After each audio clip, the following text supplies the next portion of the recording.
Today outing vlog. Hello everyone, আসসালামু আলাইকুম। This is me উপমা আক্তার। কি অবস্থা সবাই কেমন আছো? তো তোমাদের জন্য নিউ আর একটা ব্লগ ভিডিও নিয়ে চলে আসলাম।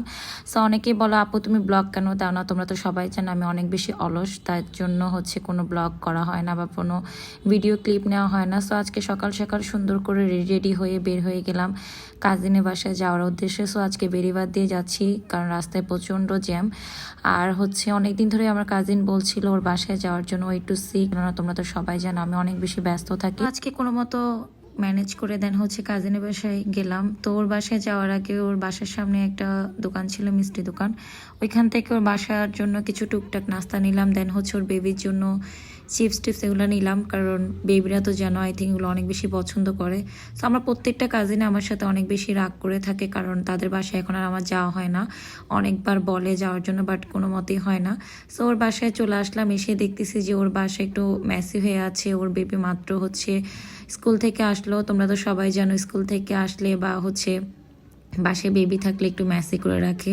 এসে দেখতেছি ওর বেবি কার্টুন নিয়ে বিজি। ছোটবেলা আমরাও এমন ছিলাম, স্কুল থেকে এসে সবার আগে জামা কাপড় চেঞ্জ করে ফার্স্ট টিভি দিয়ে দিতাম, দেন কার্টুন দেখতাম, কার্টুন দেখে দেখে খাবার খেতাম।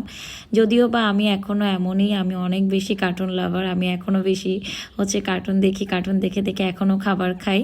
সো এরপর একটু কিচেনে গেলাম, কিচেনে গিয়ে দেখতেছি যে ও রান্নাবান্না করতেছে আমাদের জন্য, যেহেতু ও একটু সিক।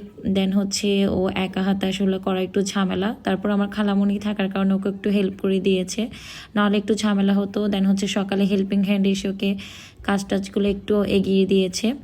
এরপর ওর বেবি নিচে যাচ্ছে, নিচে কোল্ড ড্রিঙ্কস আনার জন্য যাচ্ছে, দোকানে যাচ্ছে, অনেক খুশি। ও আসলে অনেক খুশি হয়ে যায় ওর বাসায় যখন কেউ আসে, কারণ বেবিরা যখন দেখে যে বাসায় কোনো গেস্ট আসে অনেক বেশি খুশি হয়ে যায়, তাদের সাথে নিচে যেতে পারে, খেলতে পারে। সো এখানে ও আমার জন্য সব কিছু রেডি করতেছে আমাদের জন্য। তো এরপর আবার ক্লিনও করে ফেলতেছে, অনেক বেশি সংসারী হয়ে গিয়েছে। একসময় হয়তো আমরাও এমন হয়ে যাব। এরপর ওর বেবি নিচে দোকান থেকে আসার সময় কোল্ড ড্রিঙ্কস নিয়ে এসেছে, চিপস নিয়ে এসেছে। তো এরপর এসে আমাকে দেখাচ্ছে যে মনি দেখো আমাদের স্কুলের প্রজেক্ট, এটা যে আমাদের স্কুলের প্রেজেন্টেশন। আমাকে সব কিছু দেখাচ্ছে। ও ইংলিশ মিডিয়াম স্কুলে পড়ে হালি শহরে। তো ওগুলো আমাকে দেখাচ্ছে, দেখে ভালোই লাগতেছে, নিজের ছোটোবেলায় ফিরে যাচ্ছি।